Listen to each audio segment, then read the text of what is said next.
Have you ever thought, man, I need to buy me a new car? But the more you thought about it, the more you kind of got in your gut. That wasn't a very smart idea. Today, we're going to be talking about how you balance your faith with your finances. Stay tuned and learn more how to balance your faith and your finances.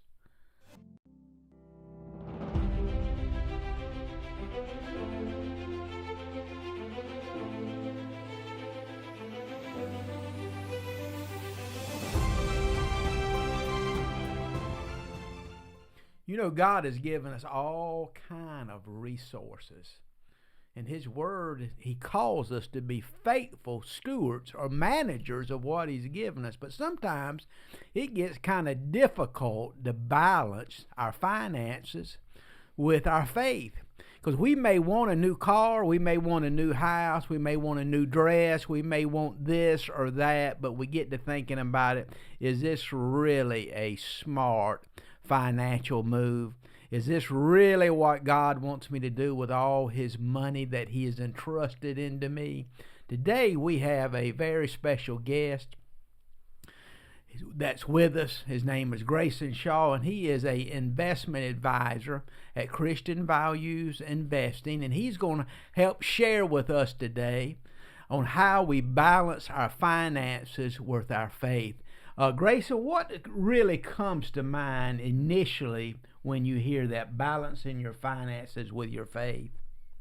Yeah, the first thing that comes to mind for me is counting the cost and understanding what it's going to cost to build that tower before you build it. And a lot of times, like you were talking about, people will go and buy a car and finance it for 7 years at a 7.5% interest rate, and it's just something that seems smart and seems like it's what you want to do right then and there, but it ends up being a pitfall for you in the long run. Yeah, so many times people say, hey man, I got a really good deal on buying this used car and it's only a year old, but the question really comes is, what is that new car going to cost you? Is your old car, is it in good enough shape that you can continue using it? And when you start looking at the interest that you pay on that new car, and you look at it, what it's going to cost you over 30, 40, 50 years, you'll say, wait a minute now, well, I'm going to have this thing paid off in 4 or 5 years. But what if you took that same amount of money and put it into an investment, and what would that investment be worth in 30 or 40 years? So, counting the cost is very, very important. And so many people today don't count the cost. And I think that's a problem because so many people, Grayson, they have a problem with wants. I want this, I want that, I want to go out to an expensive restaurant to eat for lunch or dinner, or I want a new dress, I want a new pocketbook, I want a new car or new boats, things that really maybe they don't really have to have. It all boils down to, are you content with what you have? And I've seen this so many times, Grayson, in the last 30 or so years, that so many Christians are not content in what state they are in. And I believe the Bible warns us about that.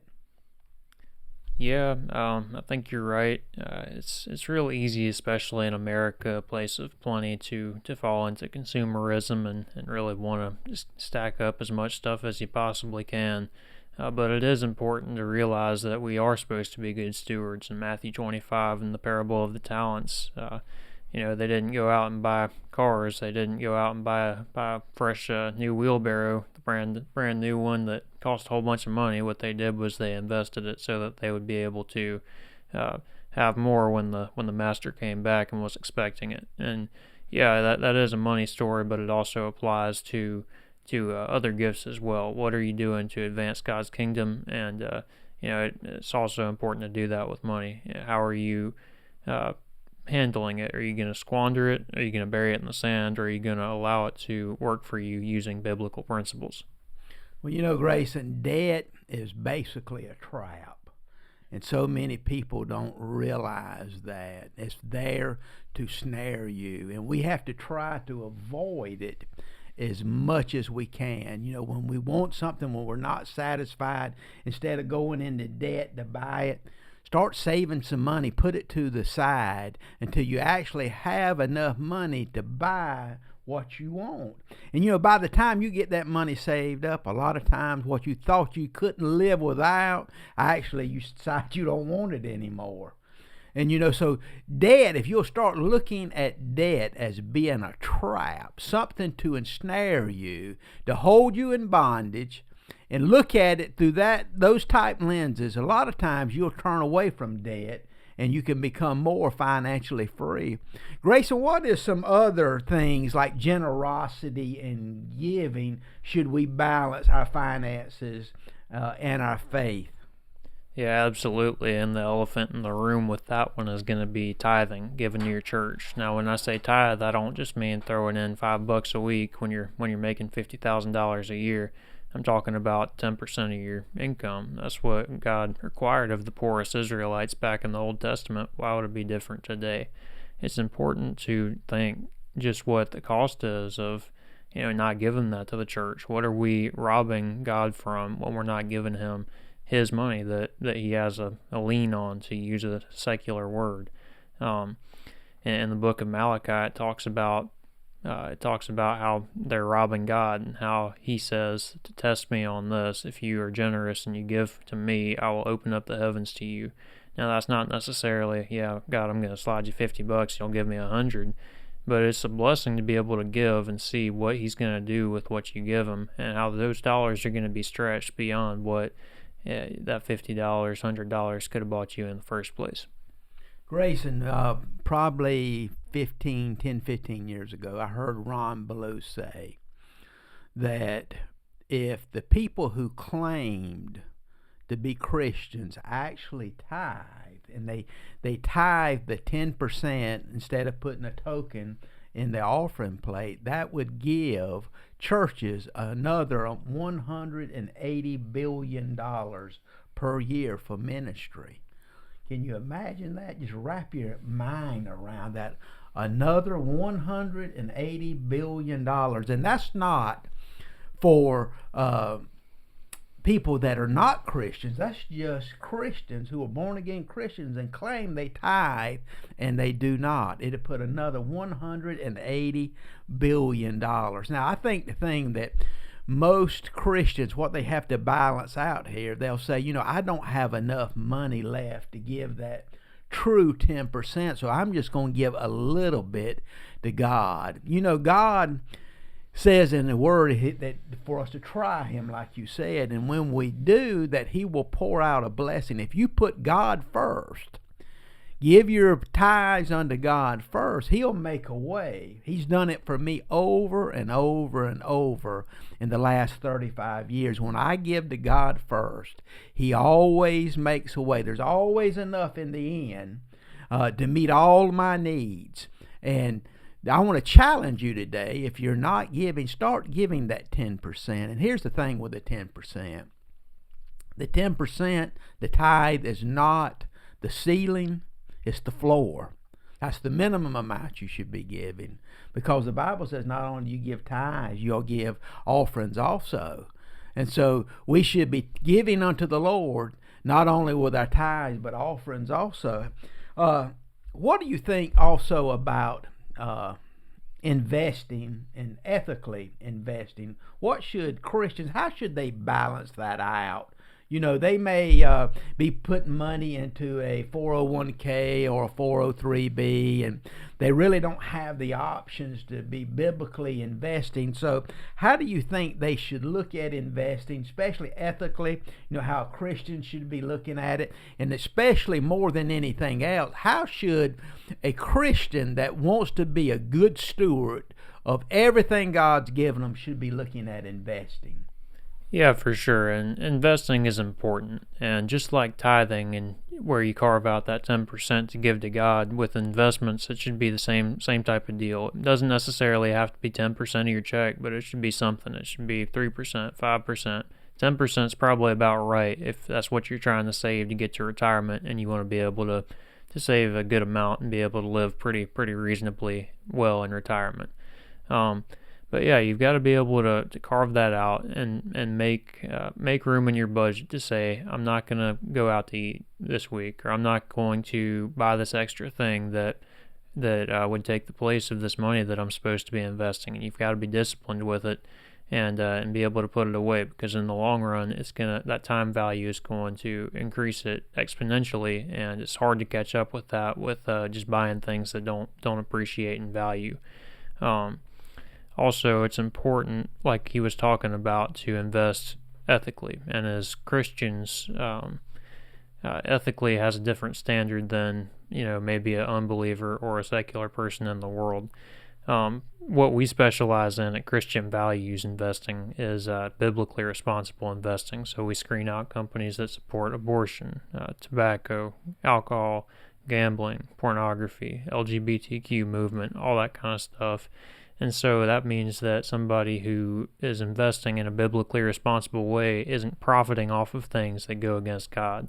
And if God owns it all, why would he want his money going towards things that oppose its purposes? And so yeah, even if you don't have a whole lot of money and you can't get in contact and invest with maybe a biblically responsible advisor, there are always ETFs and mutual funds that you can get started with. And yeah, I mean, if that's something you want to do, feel free to reach out to us. Grayson, what caught my attention just then is when you said, saving 10% and put it toward investments.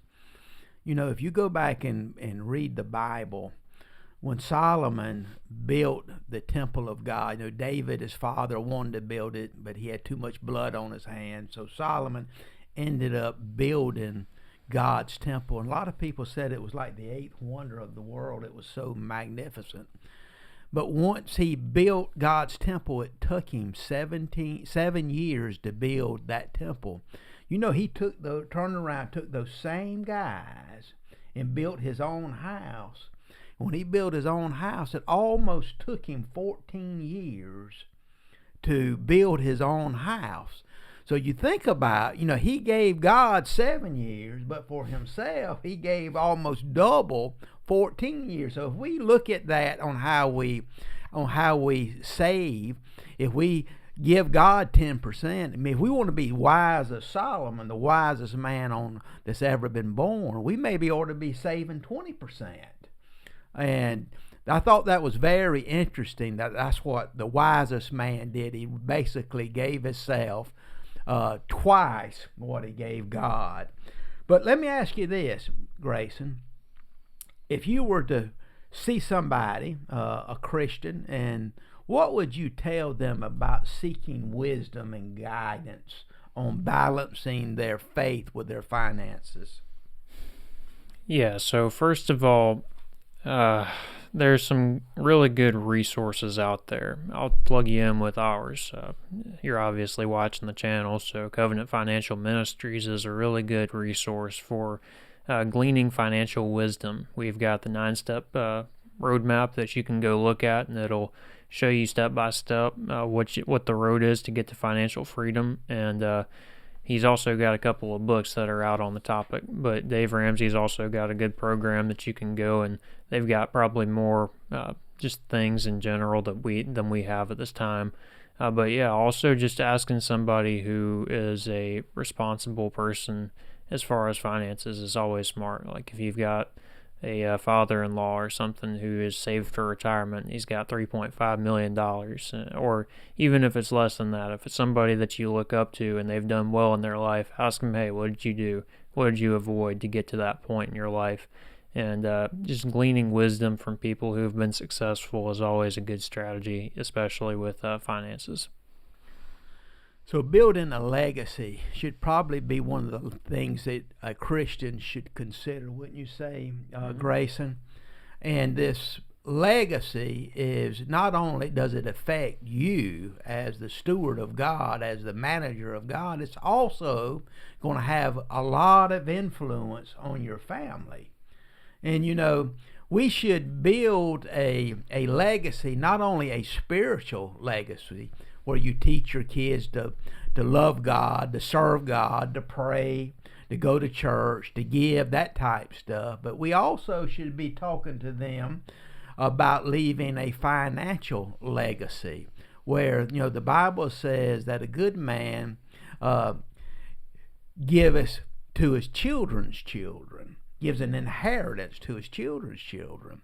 So you got to be at a place where you got enough money saved up. Now, not only can you give gifts to your kids, but you can also give it to your grandkids. But building that legacy, what's some of the things that you would suggest, Grayson, on instructing maybe new Christians how they can build a legacy that would carry on past their years to maybe their kids and their grandkids?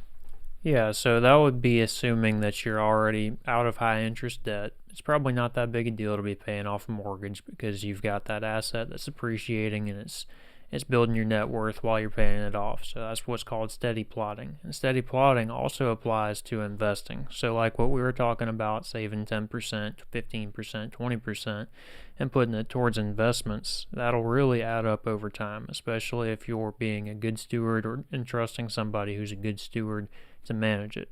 Even $100 a week at 8% is going to turn out to be about $527,000 for a 20-year-old, somebody that starts at 20 and ends up at 65.